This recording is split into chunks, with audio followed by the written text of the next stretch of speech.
Hello students, in this part of the chapter 5, we are know about land and sea bridges. Water gets heated up slowly than land during the daytime. Means water धीरे धीरे heat होता है land के according में. Means land जल्दी से heat होता है लेकिन वाटर धीरे धीरे हीट होता है सनलाइट से डे टाइम में. Hence the air above the land gets heated up more quickly and rises up. इसलिए जो लैंड एरिया पे एयर होती है वो हीट हो करके लाइटेड हो जाती है, हल्की हो जाती है और राइजेस अप, ऊपर चली जाती है. And the cooler air from above the sea, और जो सी है, जो वाटर बॉडीज हैं उसके ऊपर का जो एरिया होता है वो the rises in to take it this place. Means जो लैंड एरिया की एयर थी वो हल्की होकर ऊपर उठ जाती है, उसकी जगह को कवर करने के लिए सी लेवल का ऊपर का जो एयर होती है वो वहाँ पे आ जाती है. We call this moment of air as a sea breeze. इस एयर के मोमेंट को हम क्या कहते हैं? Sea breeze. अब इसमें नेक्स्ट में हम इसको फिगर से और भी डिटेल में देखेंगे.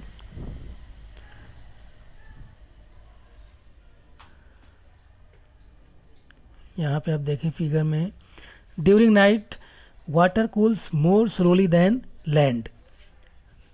डे टाइम में क्या था कि लैंड एरिया जल्दी से हीट हो जा रहा था लेकिन वाटर धीरे धीरे. लेकिन नाइट टाइम में क्या हो रहा है? Water cools more slowly than lands. Land area बहुत धीरे धीरे कूल होता है लेकिन जो वाटर एरिया है सी का वो क्या होता है? More slowly than land.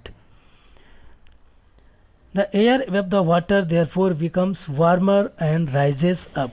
इसलिए air above the water, water के ऊपर की जो एयर होती है वो वार्म हो जाती है और हल्की होकर ऊपर उठ जाती है.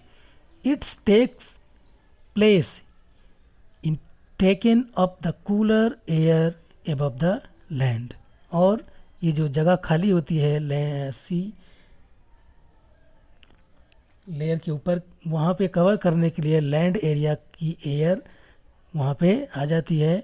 This movement of air is called as land breeze. तो ये दो तरह की ब्रिज हैं, sea breeze and land breeze. ये फिगर में आप इसको आसानी से समझ सकते हैं. डे टाइम, ये यहाँ पे देखें, in day time land is fast warm up and sea, ये क्या होता है? धीरे धीरे वार्म होता है. तो इसकी जो एयर है वो वार्म एयर यहाँ से उठती है, लाइट हल्की हो जाती है तो ये अपर साइड में मूव करके यहाँ से फिर ये सी एरिया की तरफ मूव करती है. और जब ये मूव करके इधर आती है तो इसकी जो स्पेस यहाँ पे जो खाली हो गया इसको कवर करने के लिए सी एरिया का जो कूल एयर होती है वो इस साइड में आ जाती है. तो इसको कहते हैं sea bridge. Means day time में लैंड एरिया ज़्यादा क्या होता है? हीट होता है और सी का जो एरिया उसके लेयर है वो कम होता है. अब इसके अकॉर्डिंग हम देखेंगे नाइट टाइम में. नाइट टाइम में लैंड भी अब क्या होगा? दोनों कूल होते हैं, लैंड भी कूल होगा और सी भी होगा. लेकिन कूल होने की जो रेट है वो इसकी फास्टर है. किसकी? लैंड एरिया की. ये सॉरी, इसको हम यहाँ पे अभी during night water cools more slowly than land. Night time में यहाँ पे आप देखेंगे कि जो वाटर है वो क्या होगा? धीरे धीरे कूल होगा ये एरिया, लेकिन ये जल्दी से कूल होगा. तो जल्दी से कूल होगा तो क्या होगा? ये इसके हैवी हो जाएंगे सब एयर्स, तो यहीं पे रहेंगे नीचे ही. तो इसका क्या है? सी, ये क्या होगा, लेट, मतलब ये ज़्यादा धीरे धीरे कूल हो रहा है। तो यहाँ पे वार्म अप है अभी, तो इसकी जो वार्म एयर है ये लैंड एरिया की तरफ आती है और ये इसको कवर करने के लिए सी एरिया की तरफ मूव कर जाती है, जिसको हम कहते हैं land breeze. These land and sea breezes help in maintaining the temperature of air at a more or less uniform value through the day and night times। तो इस तरह से ये डे एंड नाइट टाइम्स में दोनों मिल करके क्या करते हैं, किसी एक एरिया का जो टेम्परेचर होता है, जो वार्मनेस होता है, उसको मेंटेन करके रखते हैं। We therefore have a equitable climate on place near the sea, इसलिए हमको जो सी एरिया के आसपास रहते हैं उनको एक इक्विटेबल क्लाइमेट मिलती है, यानी कि वहाँ तो बहुत ज़्यादा गर्मी या बहुत ज़्यादा ठंड नहीं होती है। डू यू नो, ये जो साइक्लोन फॉर्म होते हैं कैसे होते हैं, इसके बारे में इसमें हम जानेंगे।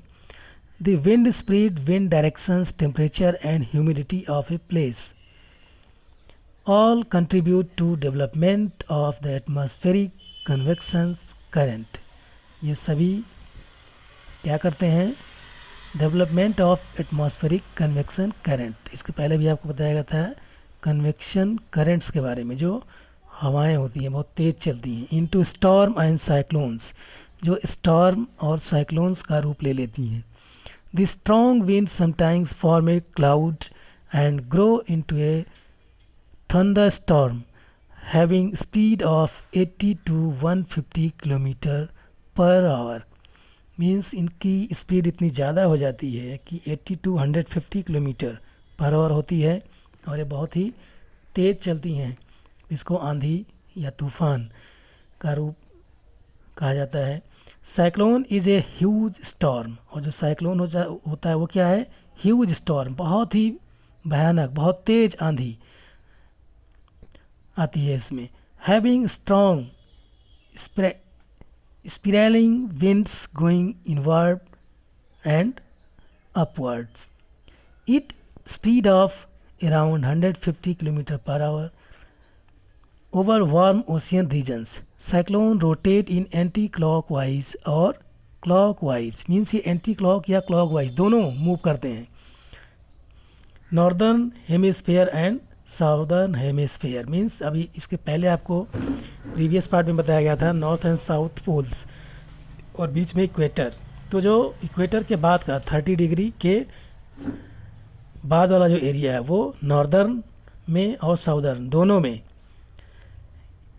Cyclone rotate in anti clockwise, ये साइक्लोन का जो रोटेशन होता है वो एंटी क्लॉकवाइज और क्लॉकवाइज दोनों होता है। यहाँ पे आप फिगर में देखें, इस तरह से ऊपर और फिर यहाँ नीचे, यानी कि ये इस तरह से भी मूव कर सकता है या इसके जस्ट अपोजिट ऐसे भी मूव करता है, जिसको हम बवंडर का रूप भी कहते हैं। अब यहाँ पे देखें आगे, directions around the centre of storm, means जो इसका स्टॉर्म जहाँ पे सेंटर होता है, जैसे ये साइक्लोन यहाँ पे मूव कर रहा है तो इसका सेंटर क्या होगा, यहाँ पे होगा। ये इसका सेंटर यहाँ पे बीच में होगा। इसको हम और भी डिटेल में यहाँ देख सकते हैं। जो बीच का एरिया होता है उसको हम सेंटर कहते हैं, और मान लीजिए ये इस तरह से मूव कर रहा है जो एक साइक्लोन का रूप ले लेता है। Directions around the centre of storm means eye, which is the calmest, means बीच का एरिया उसका क्या होता है, calmest मीन्स शांत, एंड लो प्रेशर रीजन, उसमें प्रेशर भी लो होता है। The difference in the pressure determines the intensity of the cyclone and the strength of the winds, और वो साइक्लोन कैसा होगा, कितना तेज़ होगा, ये डिपेंड करता है वहाँ के प्रेशर पे और हवा की जो स्ट्रेंथ है, विंड कितना उसकी स्पीड है।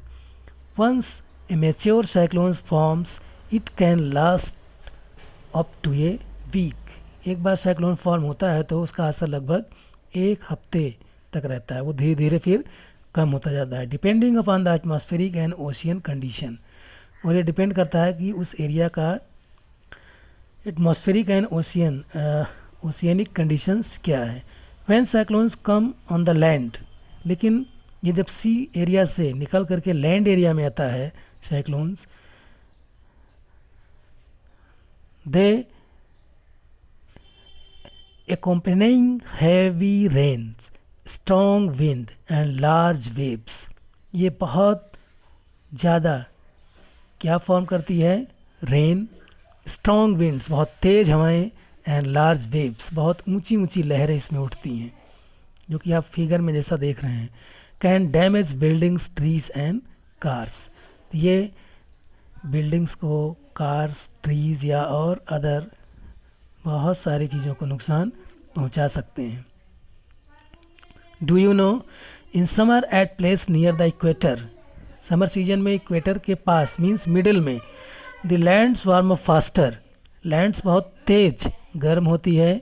Hence most of the time the land temperature is higher than that of water in the oceans. Means जो ओशियंस में वाटर है उससे ज़्यादा ये क्या हो जाता है, गर्म हो जाता है इक्वेटर का एरिया।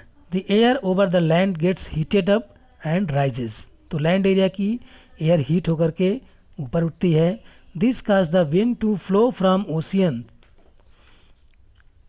टूवर्ड्स द लैंड्स, तो ओशियंस से जो एयर आती है इसके स्पेस को कवर करने के लिए लैंड एरिया में, तो these winds carry water and bring rain, तो ये जो विंड होती है वाटर कैरी कर सकती है अपने साथ में, या बरसात भी ऐसे टाइम पे हो सकती है।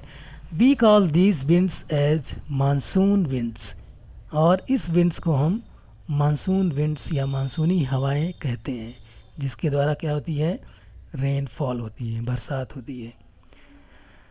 तो ये अभी हम देख रहे थे कन्वेक्शंस और उससे क्या क्या इफ़ेक्ट होते हैं, क्या क्या फॉर्म करता है। अब इसके बाद हम लोग नेक्स्ट जो टॉपिक है उसमें इसका लास्ट टॉपिक है रेडिएशन, ट्रांसफ़र ऑफ हीट का थर्ड पार्ट रेडिएशन, इसको हम देखेंगे। तब तक के लिए थैंक्स।